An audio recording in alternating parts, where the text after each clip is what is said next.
राजा विक्रम, एक शक्तिशाली शासक, एक ऐसा नाम जिससे पूरा राज्य कांपता था, मगर प्रेम में अंधा। मगर महल के भीतर वह एक प्रेमी से ज्यादा कुछ न था। वह न्यायप्रिय था, परंतु दिल से भावुक।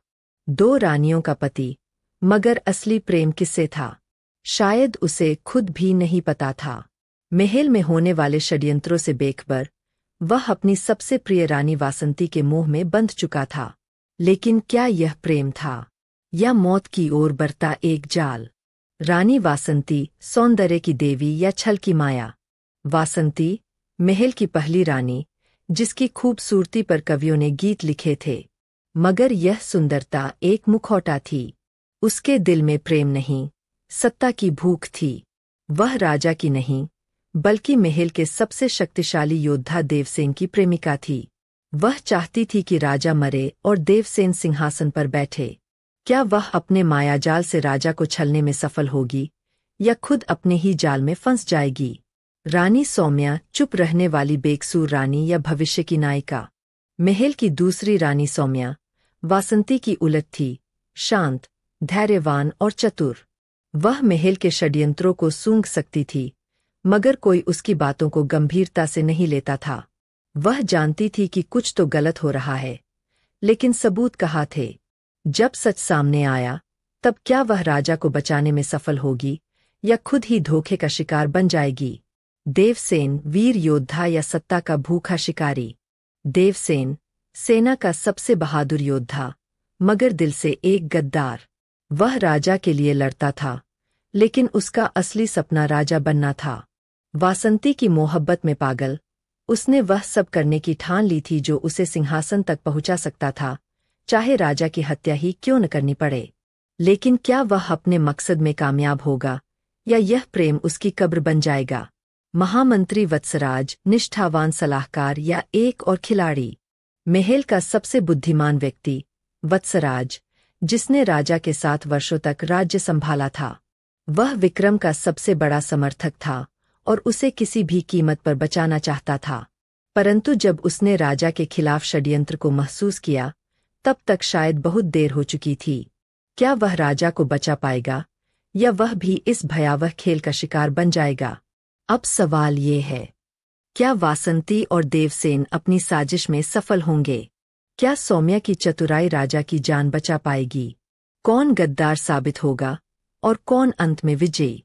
इस महल की दीवारें कौन सा सबसे बड़ा राज छुपा रही है? ये सिर्फ एक कहानी नहीं, बल्कि सत्ता, प्रेम और विश्वासघात की एक ऐसी गाथा है जो आपको आखिरी सांस तक बांधे रखेगी। कहानी की शुरुआत।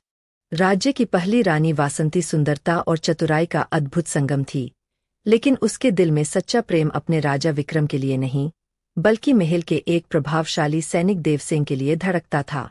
देवसेन एक शक्तिशाली योद्धा था, परंतु सत्ता का भूखा भी था। दोनों के बीच चोरी छुपे प्रेम प्रसंग चलता था। महल की अंधेरी कोठरियों में मिलने पर वासंती और देवसेन एक दूसरे के आलिंगन में खो जाते और प्रेम की चरम सीमा तक पहुंचते। वासंती ने एक रात जब महल के गुप्त कक्ष में देवसेन से भेंट की, तो उसके होठों पर एक शातिर मुस्कान थी। उसने देवसेन को गले लगाकर धीरे से कहा, राजा को समाप्त करने का समय आ गया है।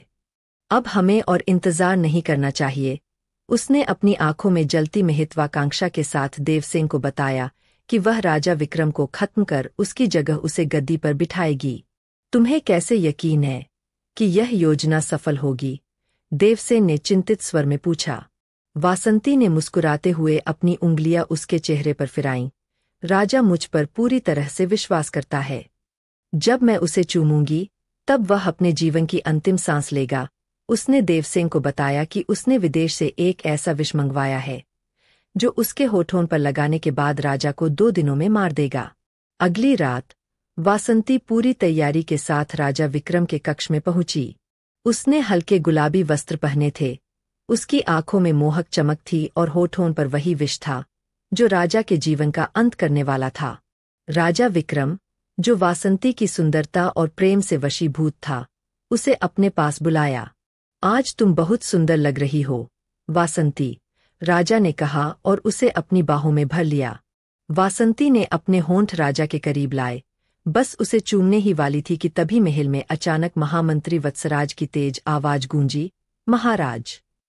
राजा ठिठक गया और वासंती घबरा गई। महामंत्री ने दुखद समाचार दिया कि महाराज की माता का निधन हो गया।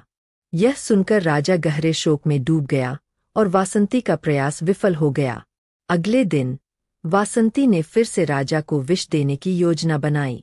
इस बार उसने राजा के भोजन में वही घातक जहर मिलाया। लेकिन भाग्य ने एक अजीब खेल खेला। जैसे ही राजा खाने के लिए बैठा कि वहां पर घड़ी एक दासी को अचानक से चक्कर आ गया और राजा के हाथ से खाना छूट गया और वह उसे दासी को देखने लग गया, जिस वजह से राजा ने अपना खाना नहीं खाया और खाना वहीं पर छोड़ दिया। रानी यह देखकर बहुत ज्यादा ही क्रोधित हुई। उसका एक टुकड़ा गिर गया और उसे एक छोटी चींटी ने खा लिया। कुछ ही क्षणों में चींटी ने तड़प तड़प कर प्राण त्याग दिए। वही खड़ी दूसरी रानी सौम्या की नजर वहां पर पड़ी। उसे संदेह हुआ और उसने उस भोजन का नमूना लेकर राजवैद्य के पास जांच के लिए भेज दिया। वैद्य ने बताया कि यह विष अत्यंत खतरनाक है और 2 दिनों में किसी भी व्यक्ति को मार सकता है। सौम्या भयभीत हो गई और तुरंत राजा के सलाहकार वत्सराज से मिलने गई। सौम्या और वत्सराज ने मिलकर वासंती के खिलाफ एक योजना बनाई। उन्हें सबूत चाहिए था कि राजा की हत्या की साजिश कौन रच रहा है। उन्होंने महल में पहरेदार बढ़ा दिए और वासंती की हर गतिविधि पर नजर रखनी शुरू की। एक रात जब वासंती अपने प्रेमी देवसेन से गुप्त कक्ष में मिली, तब सौम्या और वत्सराज ने उन दोनों को रंगे हाथों पकड़ लिया। वासंती ने घबराहट में देवसेन से कहा, हमें भागना होगा, लेकिन पहरेदारों ने उन्हें घेर लिया। देवसेन ने वत्सराज पर हमला कर दिया और उन्हें मार दिया, परंतु सौम्या किसी तरह बच गई और सबूत लेकर राजा के पास भागी।